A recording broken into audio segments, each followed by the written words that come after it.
Griffith Piney Park Museum and GRAPA, the Griffith and Regional Association of the Performing Arts, would like to acknowledge the traditional custodians and first storytellers of the land on which we live, work and perform.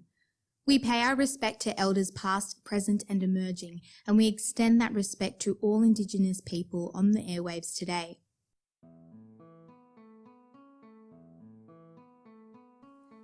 Vintage Voices. Tune into Griffith's History, a radio play series by Griffith Piney Park Museum and GRAPA. There was a time when the wireless was king. The family ritual of gathering around the radio set was at the heart of households, tuning into their favourite stories or news from beyond their communities. Vintage Voices is the resurrection of this ritual, telling tales based on the real histories of Griffith through the nostalgic radio play.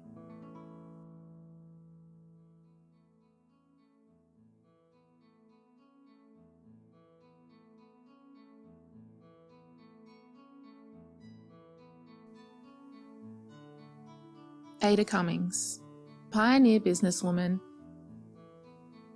Mrs. Cummings came to Bagtown with her young family in 1916. She was a pioneer businesswoman and opened the first dress shop with products ordered in from the city.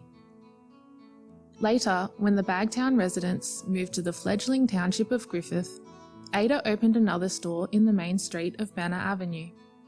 She had a successful business selling wedding attire, gowns, frocks, millinery and undergarments. She is described as an impeccably dressed lady with a business mind. This story is a retelling of the life of Mrs. Ada Cummings through her own eyes.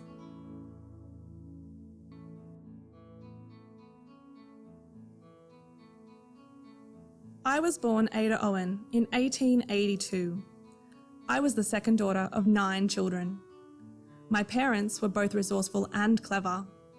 My father, Stanley, he knew about business. He owned the hotel, general store and post office in Indigo during the Victorian gold rush. My mother, Catherine, was a talented seamstress. She taught myself and my sisters how to sew from a very early age. I learnt from the both of them, and because of them, I had so much success of my own. In 1906, I married a man by the name of William Cummings. William had been a gold miner when we met. We owned the greengrocer store and cafe in Wonthaggi during our early days of marriage. I had 2 children, Stanley, who I named after my father, and a little girl, Nellie. Nellie was born the same year that the Great War started, and we needed to make a new start.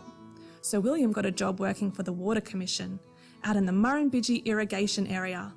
And we moved our little family to a place called Bagtown.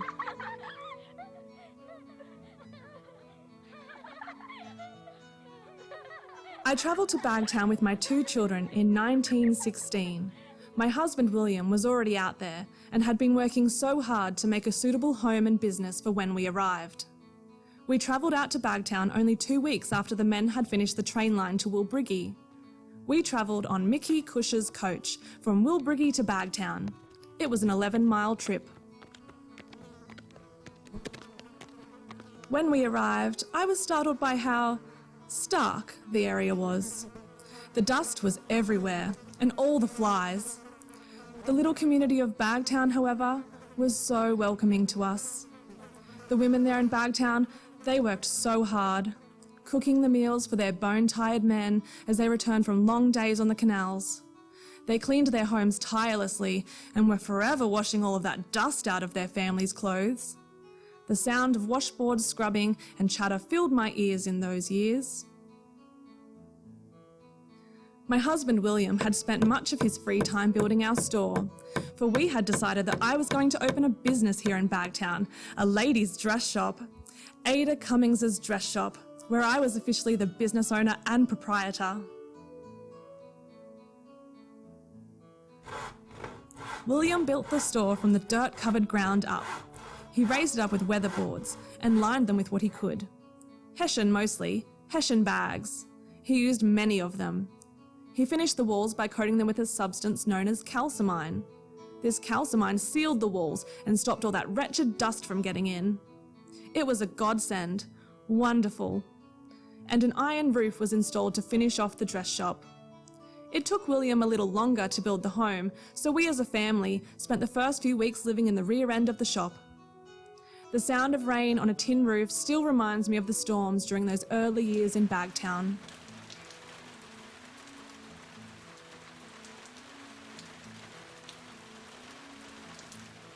You see, the store was so large for those days, it measured almost 30 foot long, and William had installed enormous glass viewing windows for our most pleasing products to be displayed. We all felt so far removed from the hustle and bustle of Sydney or Melbourne here, and like I said, those women worked hard, so I knew that I could provide for them with my talent and sense of style. I had to wait almost 3 weeks for everything to arrive for the store.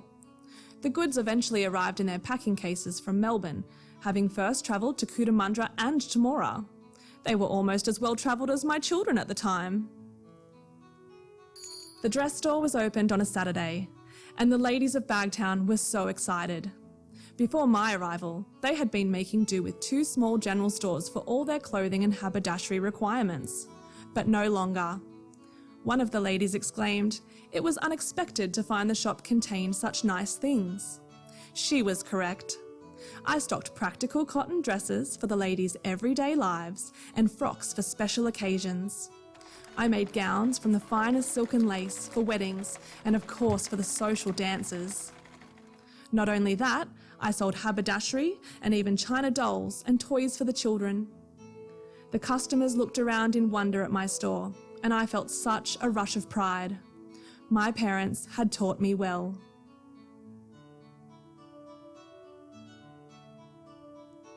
I hired help to keep up with the demand of running the business. The oldest Osmond girl, Ali, she was the first, helping me unpack all the goods before opening day. Later on, in 1917, my sister Florence, now Mrs. J. Collier, visited from Leeton to assist in the shop.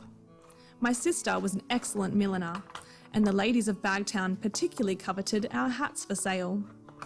They lasted for years and years. We pride ourselves on their quality. I worked in that building for 4 years, just across from Mrs. Milne's cafe. But we did not stay in Bagtown for long. Progress was happening. After our first few years of residence, the people of Bagtown were relocated to the very new township of Griffith. Once again, my darling William set to work to build a newer and bigger dress shop. It was an exciting time. The main street of Griffith was named Banner Avenue, and there were only a few stores when we opened. The post office, and of course Taylor Brothers store. That was the first store, and I believe I must have been the 9th store, opened in Griffith just before Christmas 1919. Ada Cummings' ladies and children's drapery store. When we opened the store in Griffith, my sister still looked after the Bagtown store until everyone had left. This was in 1920. Business in Griffith was a great success. I hired several other women to assist with the demand. Ali Osmond, she was now my shop assistant and housekeeper. Let's see, there was also Rose Morgan. She was the chief assistant and did our books. Gladys Bounds also worked for us as a shop assistant. But by now we had become so well known for our gowns, in particular our beautiful wedding gowns, that I employed several dressmakers. Gladys started doing dressmaking, as well as Netta Griffin and young Nellie Willis.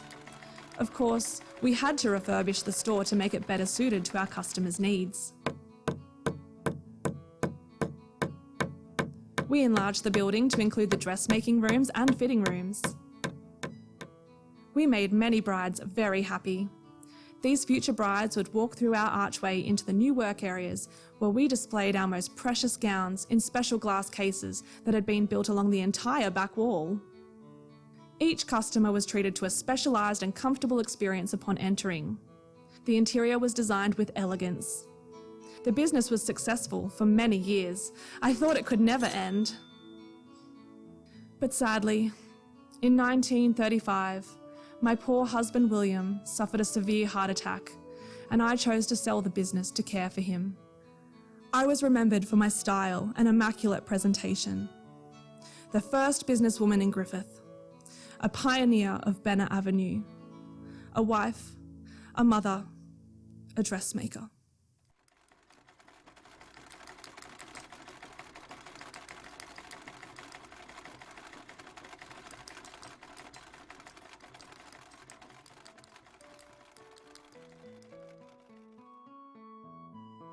Ada Cummings' Pioneer Businesswoman was written and directed by Lisa Semmler.